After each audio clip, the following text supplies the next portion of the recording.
ड्रामे की starting Thailand से होती है, जहाँ पर देखते हैं निंग को, जिसकी मुलाकात मिस्टर सी सेंग से होती है। मिस्टर सी सेंग को उससे प्यार हो जाता है। कुछ समय वो दोनों साथ में बिताते हैं और मिस्टर सी सेंग उसे मैरिज के लिए प्रपोज कर देते हैं, ये कहकर कि कंट्री वापस जाने के बाद मैं तुमसे मैरिज कर लूँगा। मैं तुमसे बहुत प्यार करता हूँ, तुम्हारे साथ पूरी दुनिया घूमना चाहता हूँ और अपनी फैमिली बसाना चाहता हूँ। यहाँ पर निंग भी उन्हें खुद को सौंप देती है। उस रात वो दोनों एक दूसरे को पूरी तरीके से अपना लेते हैं, लेकिन रात के समय में ही देखते हैं निंग को कि वो उनके लैपटॉप से डाटा कॉपी कर रही है। असल में वो उनसे प्यार नहीं करती है, वो तो यहाँ पर उनसे कुछ कीमती चीज़ चुराने आई थी किसी के कहने पर।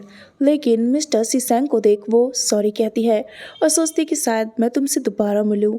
उसके बाद वो जाकर मिस्टर लू से मिलती है और उन्हें कहती है कि मैंने तुम्हारा काम कर दिया है, लेकिन तुम प्लीज़ मिस्टर सीसेंग की जान मत लेना।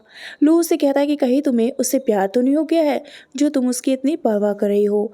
मुझे सलाह देने की कोशिश मत करो। उसके बाद वो वहाँ से चली जाती है और सोचती है कि मैं शायद तुमसे दोबारा मिलूँ, इस जन्म में नहीं तो शायद अगले जन्म में, क्योंकि इस बार हमारी कहानी का एंड अच्छा नहीं हुआ है और जो मैंने तुम्हारे साथ किया है सीसेंग, उसके लिए सॉरी। लू भी यहाँ पर उस पेन ड्राइव को लेकर खुश रहता है। उसके बाद पूरे 7 साल का लीप आ जाता है। 7 साल बाद दिखाया जाता है एक बटलर को, जिसके पास 2 बच्चे आकर कहते हैं, हेलो अंकल, क्या आप हमारी मॉम का वेट कर रहे हैं? बटलर कहता है हाँ। वो बच्चे आपस में डिस्कस करने लगते हैं, न जाने हमारे डैड कहाँ होंगे। मॉम को तो डैड के बारे में कुछ पता ही नहीं है, क्या हमेशा हमें बिना डैड के रहना होगा? तभी वो दूसरा बच्चा कहता है, ऑफ कोर्स मैं भी डैड को बहुत मिस करता हूँ और मॉम कब तक सिंगल रहेगी। बटलर तभी उन्हें कहता है, चुप हो जाओ, देखो तुम्हारी मॉम आ रही है। सामने से आते हुए मू फैमिली की ग्रैंड डॉटर युंजी को दिखाया जाता है, जो कि आकर अपने बच्चों को हेलो कहती है और उन्हें बटलर के साथ वहां से भेज देती है। उसके बाद वहां पर एक ब्लैक कार आती है, जिसमें से एक पर्सन बाहर निकलता है और युंजी को कहता है कि मैंने आपको कांटेक्ट भी किया था, मैं सी ग्रुप का असिस्टेंट हूँ, हमारे बॉस आपसे मिलना चाहते हैं, प्लीज़ आप हमारे साथ चलिए। जिसके बाद युंजी उनके साथ चली जाती है। वो उससे एक स्टोर में लेकर आता है और एक हिडन दरवाजे को खोलते हुए कहता है, मैडम प्लीज़ आप अंदर जाइए क्योंकि बॉस वहाँ आपका वेट कर रहे हैं। उस असिस्टेंट से एक पर्सन कहता है, क्या ये वही लेडी है जिसे बॉस पूरे 7 साल से ढूंढ रहे हैं? असिस्टेंट हाँ में सिर हिलाता है। दूसरी तरफ युंजी के बच्चे कहते हैं कि मॉम अभी तक हमें लेने नहीं आई है, आखिर वो कहाँ चली गई है। वो लोग उसकी लोकेशन को ट्रेस करने लगते हैं उसे ढूंढने के लिए।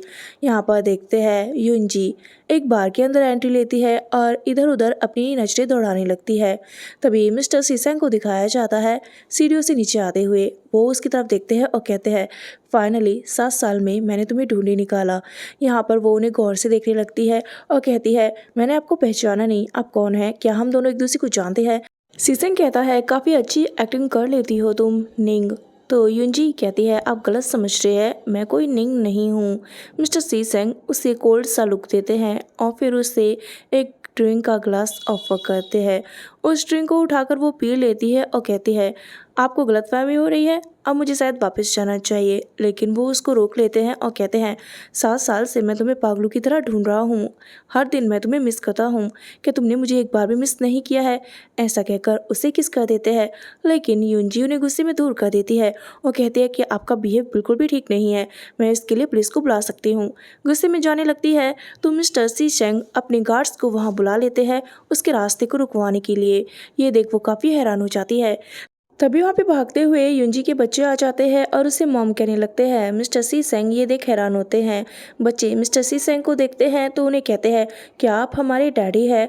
मिस्टर सी सेंग पूछने लगते हैं उससे, क्या तुम्हारे बच्चे हैं ये? क्या तुमने मैरिज कर ली है? उनसे युंजी कहती है कि आपको इससे कोई मतलब नहीं होना चाहिए। वो अपने बच्चों को अपने पास आने के लिए कहती है, लेकिन मिस्टर सी सेंग बच्चों से पूछने लगते हैं कि तुम लोगों की एज क्या है। वो अपने आप को 6 ईयर ओल्ड कहते हैं। ये सुन वो और हैरान होते हैं। तभी युंजी अपने बच्चों को अपने पास बुला लेती है और मिस्टर शी शेंग को कहती है कि आपको कोई गलतफहमी हुई है। पहली बात, मेरा नाम निंग नहीं है और ये बच्चे आपके नहीं हैं, प्लीज़ आप हमसे दूर रहे। यहाँ पर वो जाने लगती है, लेकिन गार्ड फिर से उसका रास्ता रोकते हैं। जिसके बाद मिस्टर सी सेंग गार्ड्स को हटने के लिए कहते हैं और युनजी वहाँ से अपने बच्चों को लेकर चली जाती है। मिस्टर सी सेंग काफ़ी हैरान रहते हैं। आता है वहाँ उनका असिस्टेंट और कहता है, बॉस आपने उन्हें ऐसे वापस क्यों जाने दिया। सारे गार्ड्स वहाँ पे मिस्टर सी सेंग के कहने पर चले जाते हैं।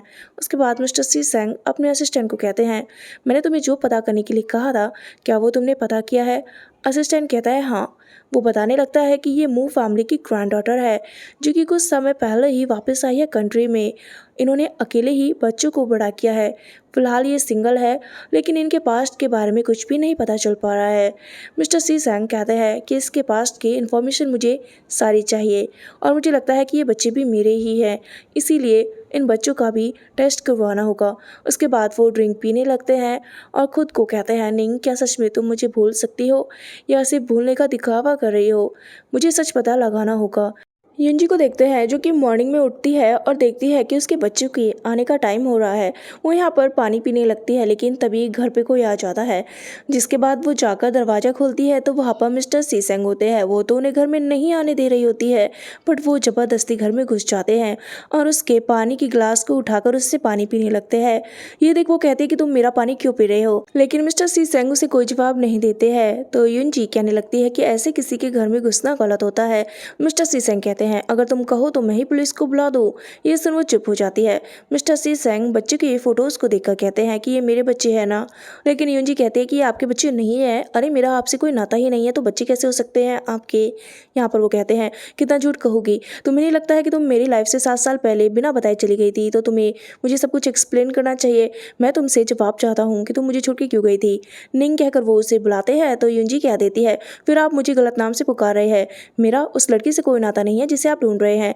मिस्टर सी सेंग कहते हैं कि तुम ऐसे ही झूठ कहोगी ना, तो चलो ठीक है मैं सच खुद ही पता लगा लेता हूँ। वो एकदम से उसे पकड़ने लगते हैं और उसके शोल्डर को देखते हैं जहाँ पर वो एक बटरफ्लाई का निशान ढूंढ रहे होते हैं जो कि उनकी निंग की बॉडी पर था, लेकिन अब ऐसा तो युनजी की बॉडी पे नहीं है और युनजी तो उन्हें गुस्से में चाटा भी मार देती है। ये कहकर कि तुम बदतमीजी कर रहे हो। मिस्टर शी शेंग उसे पकड़ लेते हैं और कहते हैं कि तुम ऐसा क्यों कर रही हो, मुझे सच बताओ वो टैटू कहाँ गया। तभी वहाँ पर बच्चे आ जाते हैं और कहते हैं, मम्मी क्या हो रहा है। एकदम से वो दोनों नॉर्मल होने का बिहेव करते हैं बच्चों के सामने। बच्चे कहते हैं कि क्या ये हमारे डैडी है इसलिए घर पे आए हैं। मिस्टर सी सेंग भी बच्चों को अच्छे से ट्रीट करते हैं लेकिन मना कर देती है उनसे युनजी की, नहीं ये तुम्हारे डैडी नहीं है, ये बस अभी चले जाएंगे। यहाँ पर बच्चे कहने लगते हैं, क्या सच में आप हमारे डैडी नहीं हैं, आप बहुत अच्छे लग रहे हैं हमें। वैसे हमारी मॉम का कोई भी बॉयफ्रेंड नहीं है, अगर आप सिंगल है तो आप हमारी मॉम को डेट कर सकते हैं। अपने बच्चों की ये बातें सुन के खुद हैरान हो जाती है युनजी। तो यहाँ पे मिस्टर सी सेंग बच्चों को काफ़ी अच्छे से ट्रीट कर रहे होते हैं। तभी युनजी उन्हें अपनी आईडी वगैरह दिखाती है, ये कहकर कि मैं वो लड़की नहीं हूँ जिसे आप ढूंढ रहे हैं, प्लीज़ अब आप यहाँ से चले जाए। मिस्टर सी सेंग कहते हैं, ठीक है फिलहाल तो मैं चला जाता हूँ लेकिन अब हम लोग रोज़ मिलेंगे क्योंकि मैं तुम्हारा नेबर हूँ। ये सुन वो हैरान होती है लेकिन उसके बच्चे इतना ही ज़्यादा खुश हो जाते हैं कि वो अंकल अब उनके नेबर बन गए हैं क्योंकि वो तो उन्हें पसंद करने लगे थे। मिस्टर सी सेंग जब प्यार से उन बच्चों को गुड बाय कहते हैं तो युनजी की बेटी के एक बाल को उसके कपड़ों से उठाकर ले आते हैं और घर से बाहर आकर अपने असिस्टेंट को देते हैं उसका टेस्ट कराने के लिए, क्योंकि उन्हें यकीन है कि ये बच्चे उनके हैं। मू फैमिली के हेड से मिस्टर सी सेंग को बातें करते हुए देखते हैं जहाँ पर उन्हें पता चलता है कि युनजी एक्सीडेंट के दौरान अपनी पुरानी याददाश्त को भूल चुकी है। अब वो फैमिली में वापस आई है काफ़ी समय बाद, इसीलिए ग्रैंडपा ने उसकी वेलकम पार्टी रखी है। ये जान मिस्टर सी सेंग समझ जाते हैं, इसीलिए वो उन्हें नहीं पहचान पा रही है। यहाँ पे ग्रैंडपा तो कहते हैं, तुम चाहो तो मेरी ग्रैंड डॉटर को डेट कर सकते हो क्योंकि वो काफ़ी सुंदर है। मिस्टर सी सेंग ये सुन चुप हो जाते हैं। उसके बाद देखते हैं सभी को मिलवाने लगते हैं मिस्टर मू अपनी ग्रैंड डॉटर से, ये कहकर कि ये काफ़ी समय बाद वापस आई है। इसके वापस आने के कारण मैं काफ़ी खुश हूँ और आज मैं ये अनाउंसमेंट करता हूँ कि मेरी कंपनी को और मेरे आगे के सारे काम को अब यही संभालेगी। ये सब सुन युनजी की आंट और उनकी बेटी को बुरा लगता है, इसीलिए वो लोग ग्रैंडपा को रोकने की कोशिश करते हैं लेकिन ग्रैंडपा तो उनकी एक भी नहीं सुनते हैं और कहते हैं कि ये सब कुछ मेरा है, मेरा जिसे मन करेगा मैं उसे दूंगा। और इतना ही नहीं, इसके लिए युनजी को पहले खुद को साबित करना होगा, इसीलिए वो एक नई कंपनी को ज्वाइन करके वहाँ पे कुछ एक्सपीरियंस पहले हासिल करेगी। यहाँ पे उसकी आंट को तो काफ़ी बुरा लगता है। ग्रैंडपा तो बच्चों के साथ खेलने में बिजी हो जाते हैं और यहाँ पे युनजी को उसकी आंट ताना नाम आने लगती है। ये कहकर कि तुम इतने साल बाद वापस आई, वो सब कुछ तुम्हें मिल रहा है जो कि मेरी बेटी को मिलना चाहिए था। यहाँ पर उसकी बेटी भी उसे कहती है कि तुम कुछ ज़्यादा ही खुश हो रही हो, तुम्हें क्या लगता है कि तुम 2 ऐसे बच्चों के साथ यहाँ वापस आओगी जिनके फादर का तुम्हें पता भी नहीं है और यहाँ की हर एक चीज़ को हासिल कर लोगी। ये सुन वो उस पर गुस्से में हाथ उठा देती है कि तुम मेरे बच्चों को इन्वॉल्व मत करो। यहाँ पे उसके ऊपर ड्रिंक डालने लगती है गुस्से में उसकी कज़न सिस्टर। तो मिस्टर सी सिंह बीच में आ जाते हैं। सी सिंह को देख वो खुद हैरान हो जाती है।